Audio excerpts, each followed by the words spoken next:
त्यामुळे ह्या उडीद तांदळाच्या पदार्थांमध्ये डोसा आयटम तुम्हाला खायला हरकत नाहीत। जेव्हा तुम्ही पथ्यावर असता, बाहेर जात असता आणि काहीतरी खावंसं वाटतं, डोसा आयटम सिलेक्ट करा आणि ते खायला काहीच हरकत नाही आहे। नमस्कार डॉक्टर, आम्हाला उडीद वडा, मेदू वडा, दही वडा, उत्तापा, डोसा हे दाक्षिणात्य पदार्थ खूप आवडतात। ह्या पदार्थांमध्ये काय दोष आहेत किंवा आम्हाला जर खायचे असतील तर महाराष्ट्रातल्या बाकीच्या लोकांनी काय खायचं ते आम्हाला जरा सांगता का, असे कॉमेंट्स आलेले। उडीद हा प्रकार कोकणामध्ये जास्ती प्रमाणात आढळतो आणि जसे जसे तुम्ही दक्षिणेकडे जाल तसं उडदाचं प्रमाण वाढलेलं दिसतं। उत्तर भारतामध्ये एवढा उडीद वापरला जात नाही। तिथे वापरला जातो राजमा, तिथे वापरला जातो मका, तिथे वापरला जातो गहू, तिथले पदार्थ वेगळे आहेत आणि मध्य भारतापासून खाली पदार्थ बदलत जाणार आहेत। उडीद आणि तांदूळ हे मुख्य पदार्थ वापरले जातात आणि हे मुख्य पदार्थ वापरताना लक्षात ठेवायचं, जेवढा पदार्थ भिजवणार आणि शिजवणार तेवढा तो पदार्थ पचायला जड होणार। मग आता इडली, डोसा, दहीवडा, उडीद वडा, मेदू वडा यामध्ये नेमका फरक काय आहे आणि यातलं पचायला हलकं काय? इडली पचायला सगळ्यात कठीण, कारण ती पहिल्यांदा पीठ आंबवलेलं असतं आणि नंतर ते वाफवलेलं असतं। आता ती जरी अरळ असली, अशी लवलवणारी जरी असली, स्पॉन्जी असली, खाल्ल्यानंतर असं वाटलं पाहिजे, ती चटणीत बुडवली आणि सांबारामध्ये बुडवली तर ते सगळं असं सक करून घ्यायला जस्ट लाईक अ स्पंज, अशी जरी इडली झालेली असली तरीसुद्धा ती पुढे पचायला जड होणार आहे। त्याच्यातलं फर्मेंटेशन जरी उकडलं, वाफवलं तरी थांबत नाही, ते पुढे जाऊनसुद्धा तसंच सुरू राहतं आणि नंतर मग पोट फुगणं, गॅस होणं, असं तडस लागणं, ढेकरा येणं, अपान जाणं, ह्या सगळ्या गोष्टी होत असतात।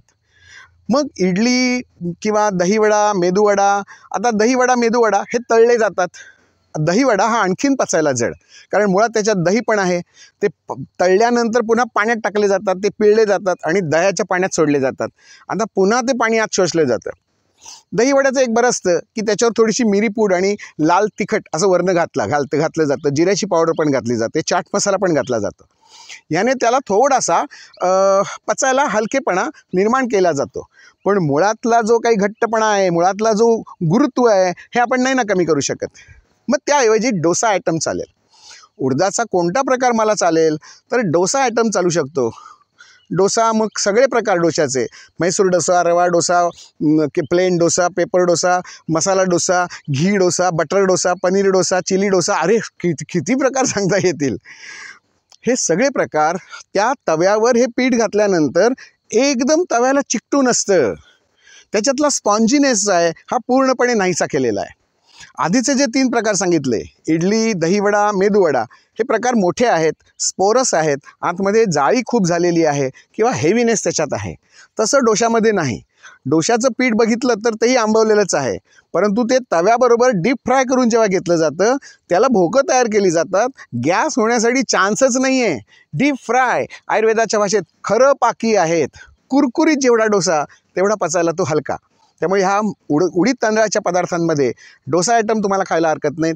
जेव्हा तुम्ही पथ्यावर असता, बाहेर जात असता आणि काहीतरी खावंसं वाटतं, डोसा आयटम सिलेक्ट करा आणि ते खायला काहीच हरकत नाही आहे। त्याच्याबरोबर चटणी आणि सांबार 2 गोष्टी अत्यंत आवश्यकच आहेत। कोकणामध्ये उडदाचा आणखीन एक प्रकार केला जातो, तो म्हणजे उडीद तांदळाचे तेलात तळलेले वडे। अपूप असा शब्द आमच्याकडे वापरला जातो। माळवस सुरू होणार, गणपती संपल्यानंतर माळवस सुरू होतो आणि या माळवसामध्ये हे उडीद तांदळाचे वडे थोडंसं भाजणीचं पीठ घालून जे केले जातात, अत्यंत खुसखुशीत वडे होतात आणि त्या काळ्या वाटाण्याच्या सांबाराबरोबर असं बुडवून खाल्लं, स्वर्ग म्हणजे काय हे त्यावेळेला कळतं। त्यामुळे कोकणामध्ये येऊन काळ्या वाटाण्याचा सांबारा आणि उडदाचे वडे जर खाऊ नाहीत तर येताच कशा, हे वडे आणि सांबारं हे खाल्लंच पाहिजे। उडीद आणि तांदूळ हे दोन्ही पदार्थ कोकणामध्ये तयार होणारे पदार्थ आहेत, मातीतले पदार्थ आहेत। इथे येऊन जे पदार्थ खाल ते तुम्हाला पचवायला मदत करणार आहेत। त्यामुळे when in Rome do as the Romans do असं म्हणतात। जेव्हा तुम्ही कोकणात येता तेव्हा कोकणी माणसांचा आहार कसा आहे त्या पद्धतीत तुमचा आहार विहार असावा, त्या पद्धतीत तुमची कामं पण असावीत आणि तशीच सोलकढी पण असावी, सगळं पचून जाईल। धन्यवाद।